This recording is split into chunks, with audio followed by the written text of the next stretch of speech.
Hi folks, Jeff from orangement.com, and it's cold out here today. It's foggy, cloudy, and they haven't seen the sun in our leaf for like 5 days, but it looks like the fog kind of lifted and you kind of see in the valley here. But let's take a look at this Chevy Malibu. This is a 2002 or 2003. Let me look here, and it's hammered.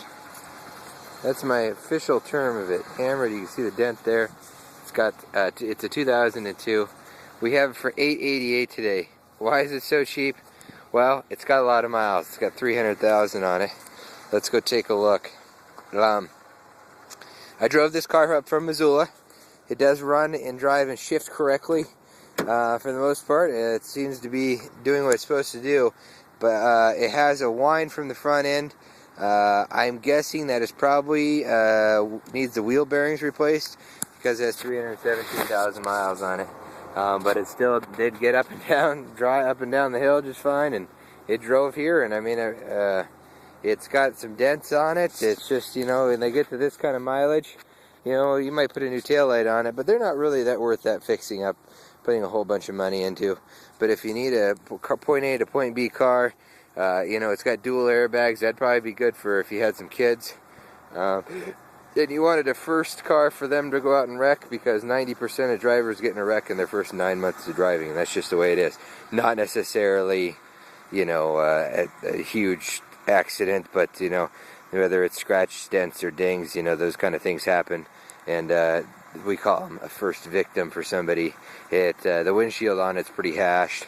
You know, if you put wheel bearings in a windshield, and you drive it till it dries, you know, and then you take it to Pacific Steel and you get a few hundred for it for scrap. So that's kind of the way they go. And if you want one of these, give us a call. We have some cheap cars here on the lot.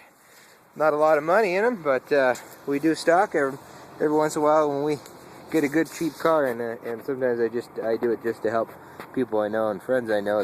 They need cheap cars, and they don't have a whole lot of money. But you know, if they drive this for a couple of months, you know, hey, you're going to lose more than this your first day of owning a brand new car. And, you know, you're going to probably lose more than this if you buy a used car someplace, you know, on your first day of owning a used car. If you buy this car and you drive it for a few months and pass it on to somebody else, or drive it for a few months and trade it in on another car later on, it doesn't have to be a forever car, but it does get around. It's front wheel drive. I'll pop the hood real quick. I'll show you what an engine looks like. Ah! Look at that. It's got a hood release that works. I know $7,000 cars that have hood releases that don't work. Let's take a look here. With my glove on. It's so cold out here. 3.1 liter. Look at that. AC Delco battery. Comes with a $100 battery. And look at that there. Got a little bit of oil on the valve covers built up, but really not that bad, you know. Let me see if I can rev up the engine for you. Got an engine that revs up and everything. So if you want to take a look at this rig, give us a call, 370-5466. Check out all our other vehicles. We got 40 vehicles under $49.95 down there on our website, orangement.com. Hey, you could like this video, you could subscribe to this video, you could share this video on your Facebook page. You could find orangement.com on Facebook too. And you probably, or maybe you're already watching on Facebook, but you could like our page, and you can set notifications to get notifications, and that way every time we post a new car, you would be the first to know about it, and you might get on a good deal like this one. Thanks for tuning in.